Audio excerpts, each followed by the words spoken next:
Hey everyone, welcome again to Indian Story Read Along. Today we're going to read an illustrated storybook called Grandma and the Great Gourd.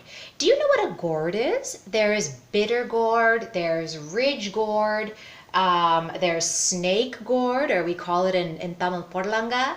There's all kinds of gourd. It's like a pumpkin-like vegetable. And I thought since it's fall, let's talk about pumpkins. So Grandma and the Great Gourd. It has been retold many times, but this story is retold by Chitra, Banerjee, Divakaruni, and the pictures illustrated by Susy Pilgrim Waters. This is a Bengali folktale. Let's get started.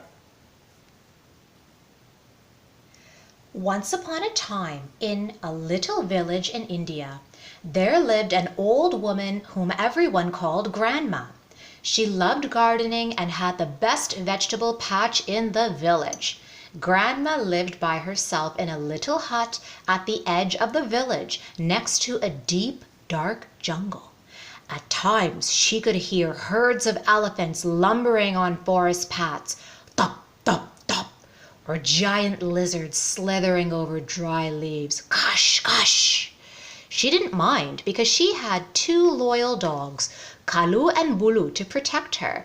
They also helped her with garden chores. And so you see, there is Grandma, and there's the elephants in the background, and there is a peacock and Kalu and Bulu, and she's doing all her work with them.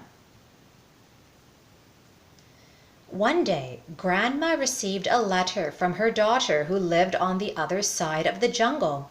"Please come and visit me," said the letter. "I haven't seen you in so long. I miss you." Grandma missed her daughter too and decided to visit her. She was a little scared about traveling through the jungle where so many fierce animals lived. But then she said, "What's life without a little adventure?" She packed her things and said goodbye to her dogs. "Don't worry, boys," she told them. "I'll be back soon. Don't forget to take good care of my garden." "Goo, goo," said the dogs. "We won't forget. We'll chase away all the wild animals and we'll listen for you. If you get in trouble, just call for us." Smart dogs. As Grandma was traveling through the jungle, cut, cut, cut, she came upon a clever red fox. "Ah, Grandma," he said, baring his pointy teeth and smacking his lips. "How nice of you to arrive just when I'm so hungry." Grandma's heart went dip, dip, but she didn't let the fox see how scared she was.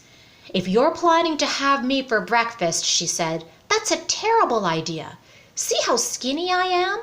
I'll be a lot plumper on my way back from my daughter's house because she's such a good cook. You can eat me then if you like." "That sounds good," said the fox, and he let her go. Grandma walked deeper into the jungle. Kut, kut, kut. In a while, she came upon a shaggy black bear. "Ah, Grandma," he said, flexing his claws and sharpening them on a nearby rock. "How nice of you to arrive just when I'm so hungry." Grandma's heart went duk duk, but she didn't let the bear see how scared she was. "If you're planning to have me for lunch," she said, "that's a terrible idea. See how thin I am? I'll be a lot fatter on my way back from my daughter's house because she's such a good cook. You can eat me then if you like." Hey, Grandma's using the same trick. Is it gonna work? "Yes, it will. Down there, that sounds good," said the bear, and he let her go.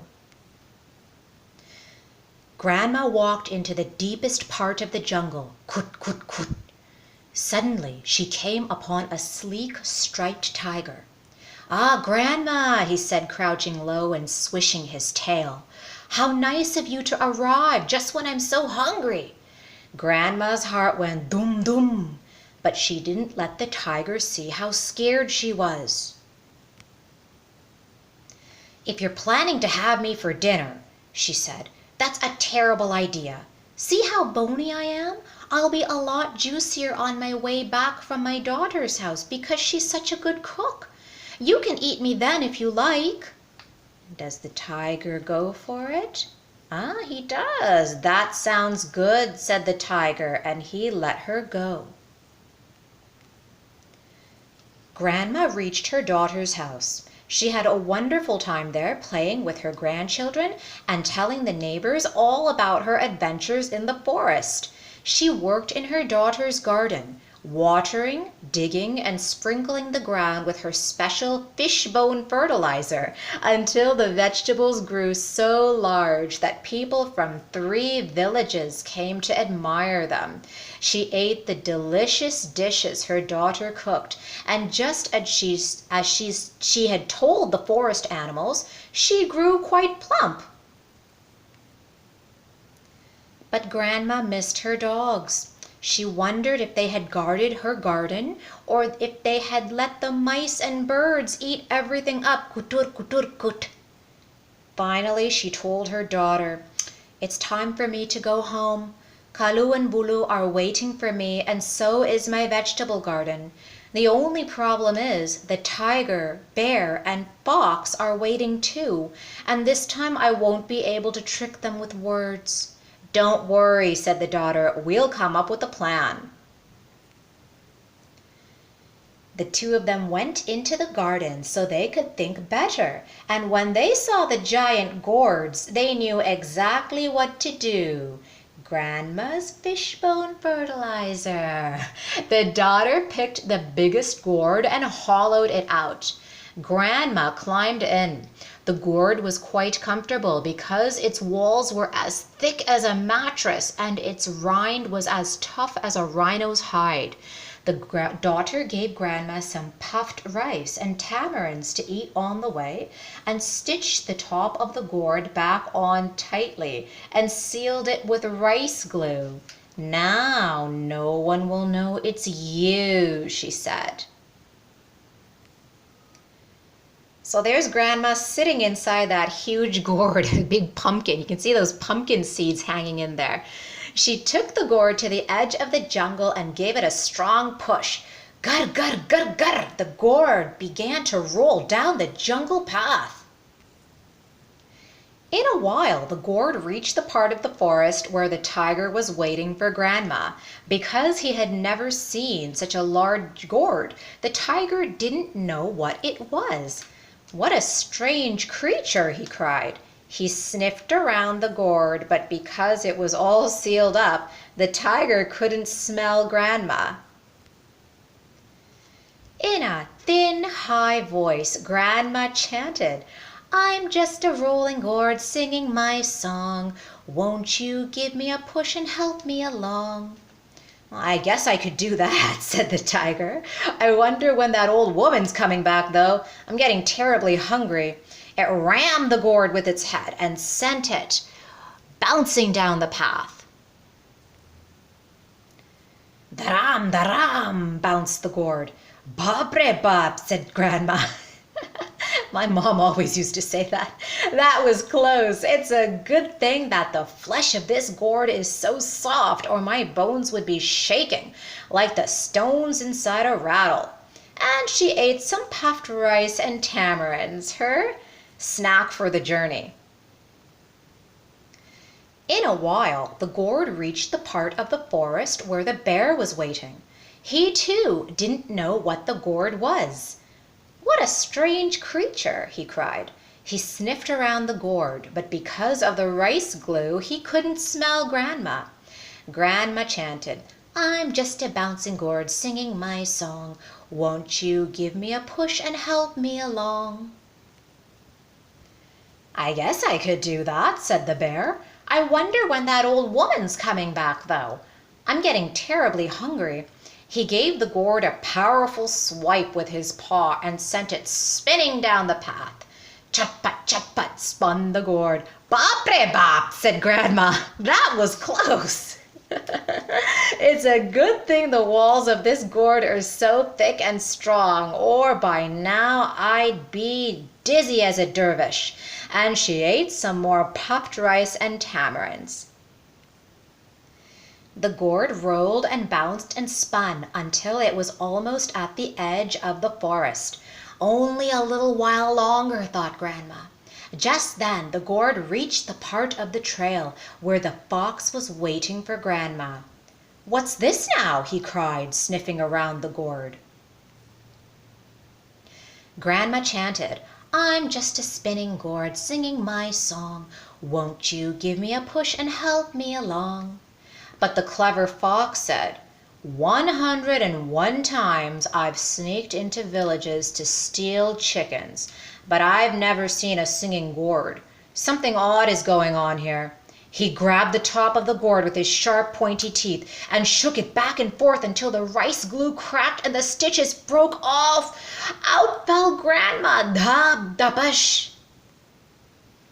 "Ah, Grandma," grinned the fox, "how nice and plump you look. Whatever were you doing inside a gourd?" "You caught me fair and square," said Grandma. "I guess you deserve to eat me up. But I have a request. Can I sing one last song before you start chewing on me?" "Oh, all right," said the fox, drooling a little. "Just don't make it too long." "I won't," said Grandma. At the top of her voice she sang, "Kalu bulu, toot toot toot, Kalu bulu, come to me, do. Kalu bulu, I need you." Back in the village, Kalu and Bulu heard Grandma's voice. They knew she was in danger. Quick as wind, whoosh, whoosh, they flew into the forest, fangs bared, growling horribly. They chased the fox away, scaring him so much that he never came back. And there they are, and there's the fox in the background running away. Grandma gave her dogs a big hug. "Thank you, boys," she cried. "You saved my life." "Goo, goo," said Kalu and Bulu modestly. "It was nothing." When she got back to her hut, Grandma was delighted to see that her garden was chock full of vegetables. Kalu and Bulu had done a good job. She picked the freshest ones and cooked a delicious pot of khichdi with lentils and rice, cauliflowers and peas, and shiny white potatoes as big as your fist. And together they ate it all up. The end. So this was, hold on, let's show you the cover again. Here we are. This was Grandma and the Great Gourd, retold by Chitra, Banerjee, Divakaruni, and illustrated by Susy, Pilgrim Waters. The same story has been told with a pumpkin, and it's been told with a big kaddu, like a ridge gourd, and it's been told with different stories, and also, what do they call it? An acorn pumpkin or an acorn squash as well. So this is this version, and I really love the pictures. Why don't you contact us on Facebook and let us know what you thought of this story? And if you like this story, then think about subscribing to our channel for more. All right, this has been Indian Story Read Along. We hope you had a great time, and we'll see you next time.